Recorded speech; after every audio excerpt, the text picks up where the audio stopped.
সন্তোষ বাবাজি নিশ্চয়ই বাবাজিকে কন্ট্যাক্ট করে এনেছি।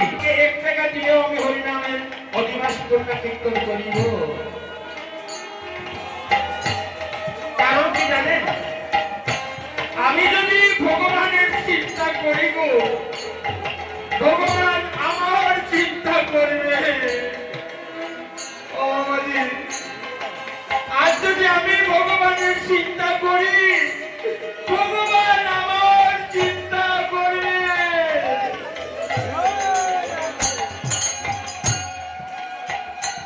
করবেন না বাবাজি? আমরা শুধু আছি, আমাকে দাও ভগবান, আমাকে টাকা দাও, ধন দাও, বাড়ি দাও, গাড়ি দাও, আমাকে দাও, আমাকে দাও, আমাকে দাও। আর আমরা কেউ ভগবানকে বলি না, ভগবান তুমি কেমন আছো গো?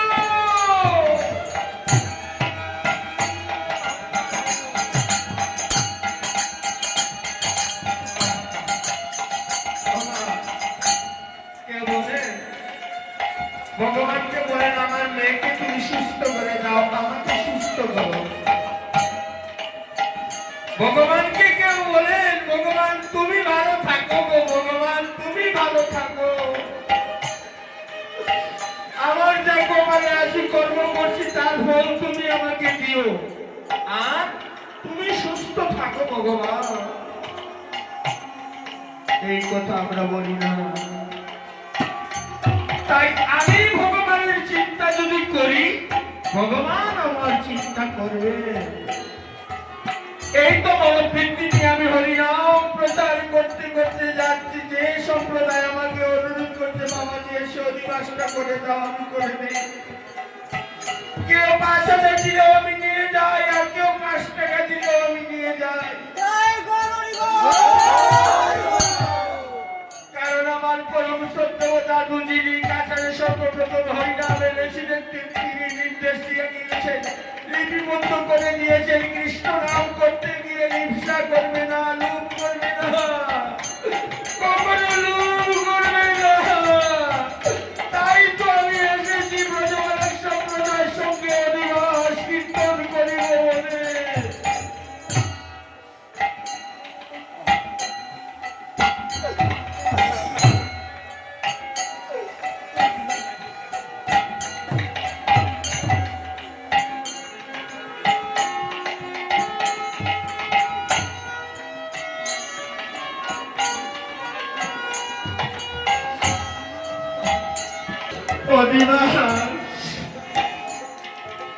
অধিবাস শব্দের অর্থ কি? প্রশ্ন। আবাহন করা, অন্য কোনো কিছু নয়, শুধুমাত্র হরিদনিয়ার জয়ের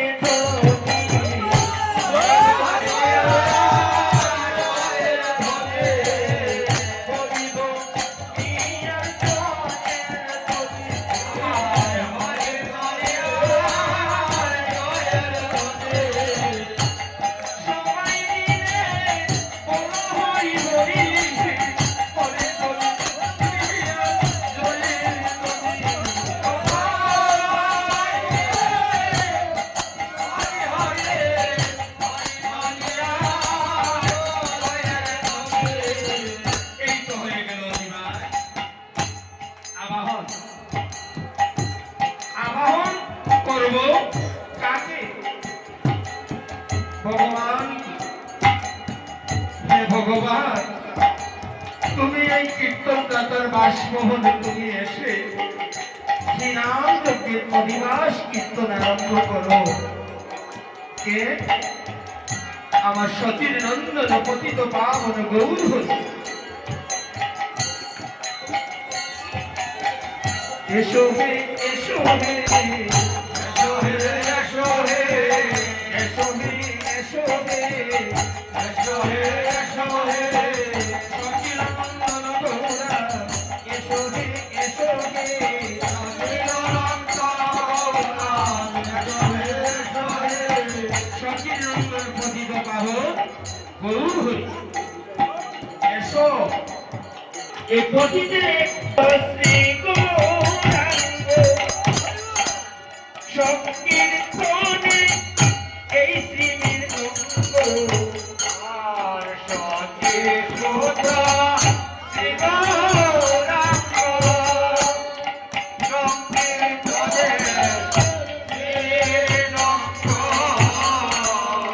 সখীর সুত শ্রী গৌরাঙ্গ সখী মায়ের পুত্র সুত শব্দের অর্থ পুত্র সখীর সুত শ্রী গৌরাঙ্গ এই গৌরাঙ্গকে অনাদি আদি গোবিন্দ ভগবান শ্রীকৃষ্ণ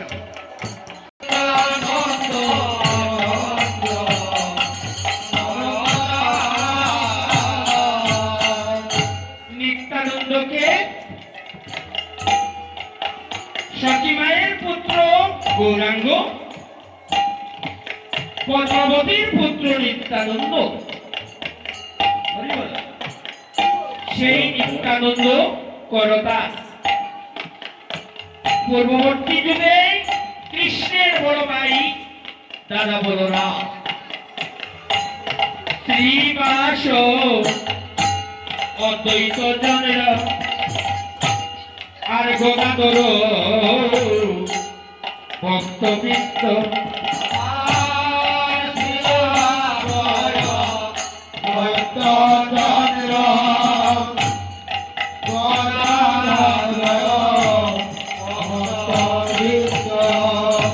শ্রীবাস অদ্বৈত আর গদাধর তিনজন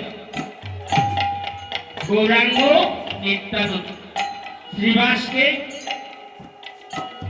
অবাক সম্পূর্ণটা যার যার কর্মের উপর হতে পারে বাবাজিরা বলেন না ভালো কর্মের ফল কি খারাপ হবে হবে ভালো কর্মের ফল ভালোই হবে লেখাপড়া যদি ভালো ভাবে পড়াশোনা করো পাস করবে ভালো তাই না আর যদি পড়াশোনা করো না ফেল করবে সম্পূর্ণটা নিজের কর্মের উপর নির্ভর করে ভালো কর্ম করেছিলেন দেখেন ব্রহ্মা বিষ্ণু মহেশ্বর চিন্তা করে দেখেন বিষ্ণু আছেন অনাদি আদি গোবিন্দ ভগবান শ্রীকৃষ্ণ কিন্তু ব্রহ্মা নেই দেবর্ষী তাই পঞ্চতত্ত্বে দেখতে হতে পেরেছেন শ্রীবাস পণ্ডিত অর্থাৎ আমার চৈতন্য মহাপ্রভু গোবিন্দ ভগবান শ্রীকৃষ্ণ দাপর লীলার সর্বশেষ লীলা করেছিলেন রাসমঞ্চে রাসলীলা আর সেই লীলাতে গিয়েছিলেন পরমেশ্বর ভোলানাথ যুগল রূপ দর্শন করার জন্য তখন ভগবান ধরে ফেললেন অর্থাৎ পুরুষের সমাগম হলে চক্র ঘুরবে না তাই মহেশ্বর তো গিয়েছেন ভগবান ধরে ফেললেন বললেন ভোলানাথ তুমি এখানে কেন এসেছো ভোলানাথ বলছেন গোবিন্দ তোমার যুগল রূপ আমি দর্শন করিবার জন্য এসেছি আমাকে তোমার যুগল রূপ দর্শন করাও আমি চলে যাব তখন ভগবান শ্রীকৃষ্ণ বলছেন ভোলানাথ এ যুগে তোমার হবে না দর্শন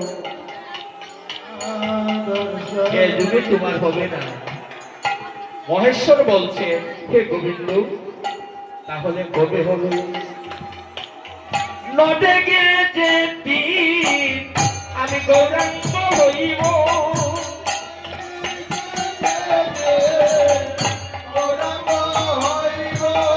আমি নদিয়ায় গেছে দিন আমি গৌরাঙ্গ হইব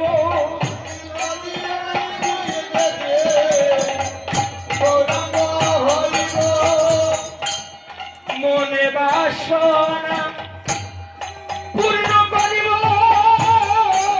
নবে গেছে দিন আমি গৌরাঙ্গ হইব মনে বাসনা পূর্ণ করিব নবে গেছে গৌরাঙ্গ হইব যাও ভোলানাথ দৈত্যভাব ছেড়ে দিয়ে তোমার নাম হবে অদ্বৈত। যাও তুমি নদিয়া শান্তিপুরে অবতীর্ণ হও। হরিব। এই তো ধন্য কলিযুগে সর্বপ্রথম আমার চৈতন্য মহাপ্রভু ফাল্গুনে পূর্ণিমা দিনেতে এসেছিলেন। আর চৈতন্য মহাপ্রভু আসার 1-2 করে 52 বছর পূর্বে আমার শ্রীকৃষ্ণ চৈতন্য গৌরাঙ্গ মহাপ্রভুর চেয়ে 52 বছরে বড় হলেন অদ্বৈত আচার্য।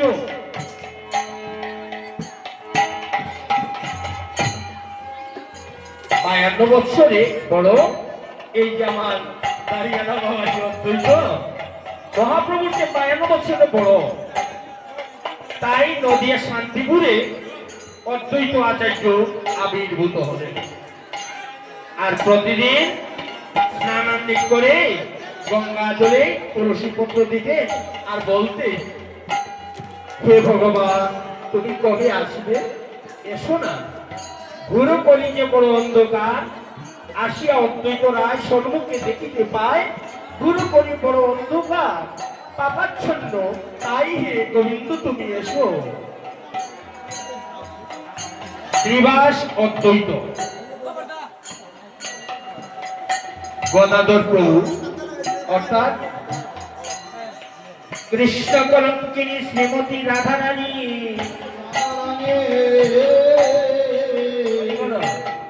কৃষ্ণ কলঙ্কিনী শ্রীমতী রাধারানী বলছে, হে কৃষ্ণ সবাইকে তো পাঠিয়ে দিচ্ছ, সবাইকে পাঠিয়ে দিচ্ছ, আর আমাকে কিছু যে বললে না। রাধারানী বলছে, তখন আমার চৈতন্য মহাপ্রভু বলছেন, আর কৃষ্ণ বলছেন, রাধে তুমি তোমার কি বাসনা? অদ্বৈত প্রভু তো বলছিলেন যুগলরূপ দর্শন করবেন, তাই তো ওনাকে পাঠিয়ে দিয়েছি কলিযুগে। তোমার কি কোনো বাসনা নেই গোবিন্দ? তুমি আমাকে যদি না বলো তাহলে আমি কিভাবে চাইব? অন্তর দিয়ে ভালোবাসতে ভগবানকে, ভগবান ভালোবাসে। রাধারানী বলছে, হে গোবিন্দ তাহলে তুমি কি হবে? আমি গৌর হইব, আমি গৌর হইব, নদিয়ায় যাইব, আমি গৌর হইব,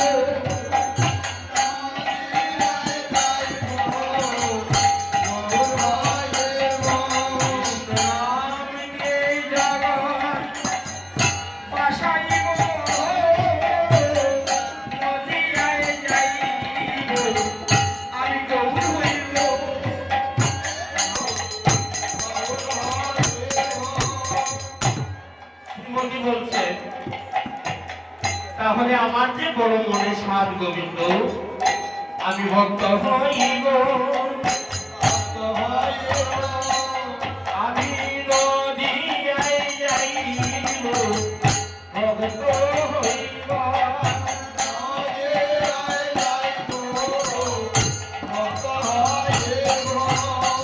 এই তো হলেন পঞ্চতত্ত্ব। অর্থাৎ শ্রীকৃষ্ণ চৈতন্য প্রভু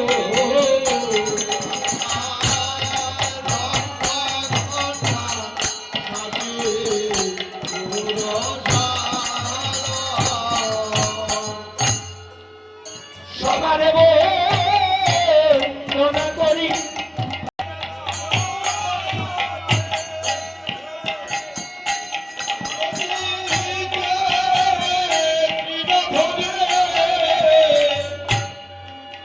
কৃপা করি কর মোরে দয়া,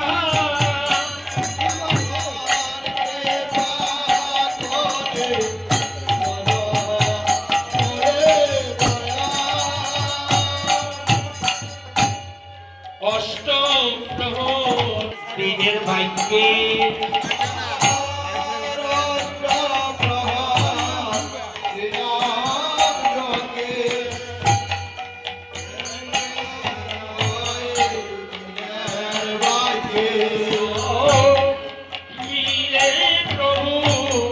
তোমার পদ ছায়া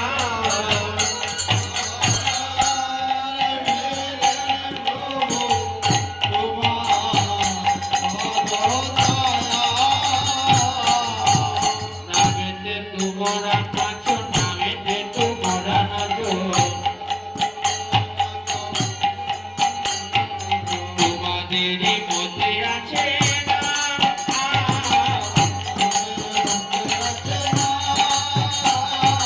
নিজ গুণে করি দয়া নিজের নামটি নিজে গাইয়া দিনহীন হইবে পুরা মনস্কা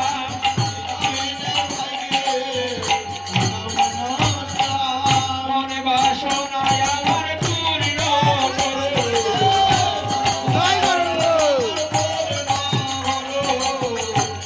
কৃপায় করে এসো তুমি মনে মন বাসনা পূর্ণ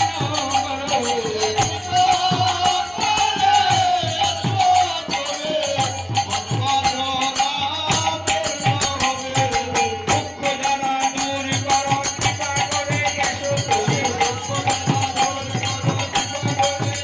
এসো গৌর এসো নিতাই এসো গৌর এসো নিতাই এসো গৌর ভক্তিমতী মাদের বলছে আপনারা মঙ্গলধ্বনি করুন অধিবাস আরম্ভ জয় রে গৌরা শ্রী সচিনন্দন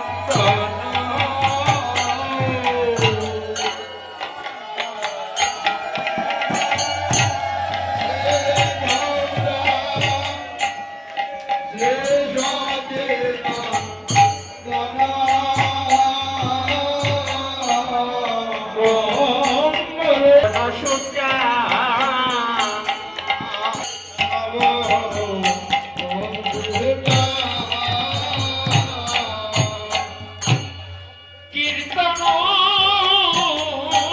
আনন্দে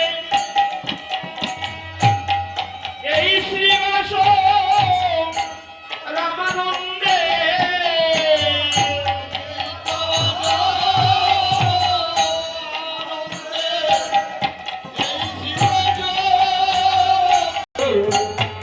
বাসুগুণা কানো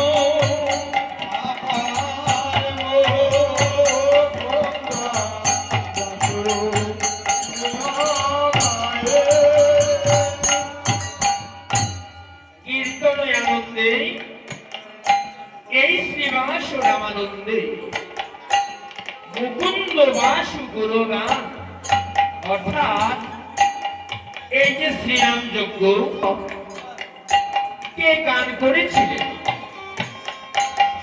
১-২ করে ৬৪ মহন্তে এক মহন্ত ৬৪ মহন্তে এক মহন্ত ছিলেন আমার মুকুন্দ বাবাজি। মুকুন্দ বাবাজি সর্বপ্রথম অধিবাস কীর্তন করেছিলেন। মুকুন্দ বাসু গান করে রে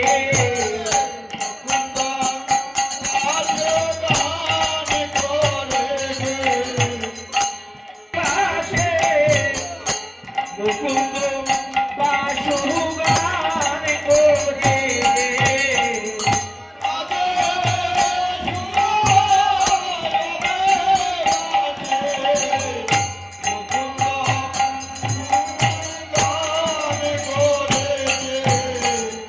বাবাজিরা হয়তো বলতে পারেন ও বাবাজি মন্দিরে উদয় হয়ে উনি কীর্তন করছেন আপনি উপলক্ষ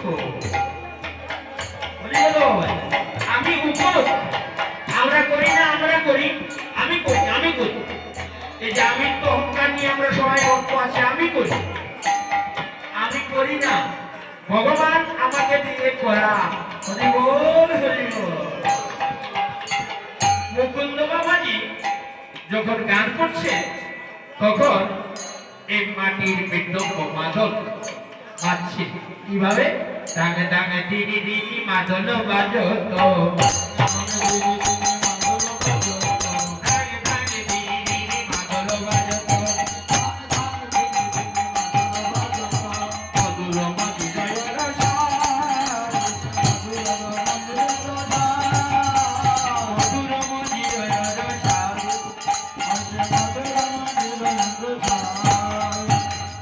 যখন পাচ্ছিল দান দান দিদি দিদি মাদল মাদলের সঙ্গে মন্দিরা কিভাবে বাজছিল মধুর মধুর শোনে মন্দিরা বাজে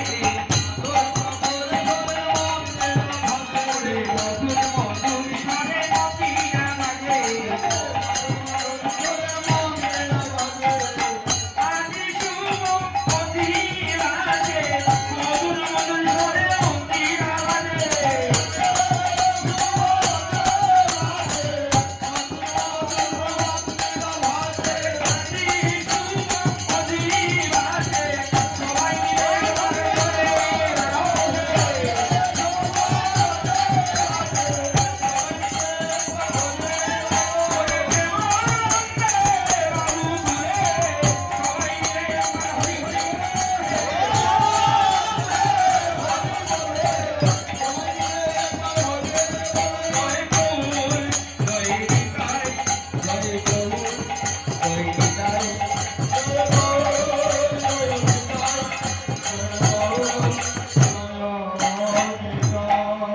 মধুর মধুর স্বরে করতাল মন্দিরা বাজে ধান ধান দিনে মাদল বাজত মধুর মধুর রসা শঙ্খ করো তাল ঘণ্টা ডবে শঙ্খ করো তাল ঘণ্টা ডবে নীল পদ করে নাম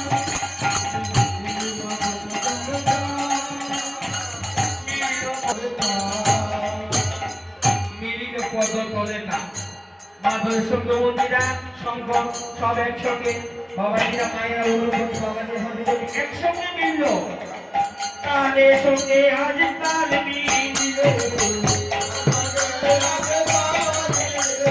তাদের সঙ্গে আজ তাল মিলিল করে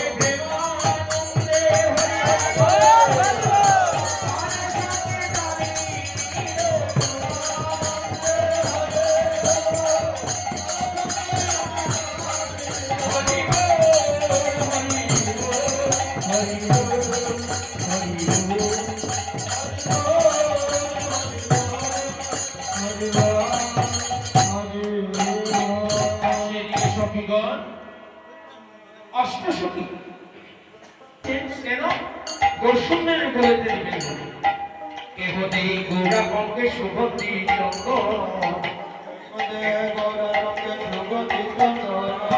কেহ দেই গৌরা অঙ্গে সুগন্ধি চন্দ্র কেহ দেই মালতী গৌরা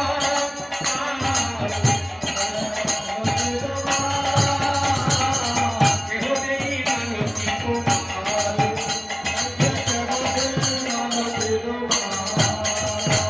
পিরিতি ফুলের স্বরে মন পথে পিরিতি ফুলের স্বরে মন পথে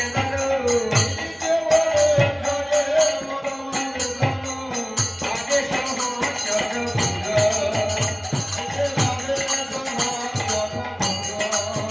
হায় হায় আগে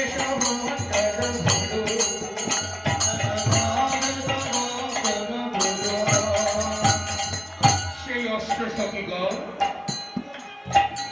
ভাবে বেবুর হয়েছে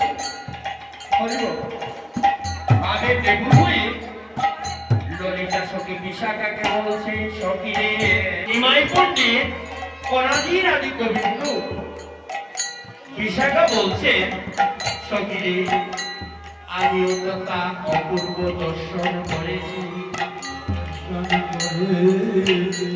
অনাদিরাদি গোবিন্দু শঙ্খ চক্র গদা পদ্মধারী নারায়ণ দর্শন করেছি সেই নিমাই কঠিন সঙ্গে সঙ্গে চম্পকলতা সখী এসে বলছে, সখী রে, আমিও তো দর্শন করেছি জগন্নাথী শ্রীরাম। ইন্দ্রনীকায় এসে বলছে, সখী রে, আমিও দর্শন করেছি। এই ধরাধামে যদি কেউ থাকে সুন্দর, তো কে সুন্দর? এই পৃথিবীতে সবচেয়ে সুন্দর কে গো মা? সে সুন্দর, সে সুন্দর,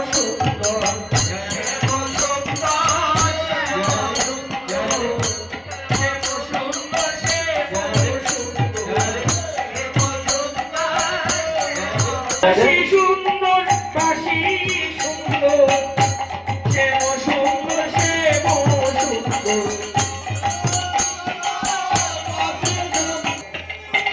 হাসি ভগবানের সুন্দর, ভগবানের বাসি দিয়ে সুন্দর, আর কি সুন্দর? নয়ন সুন্দর, বদন সুন্দর, সে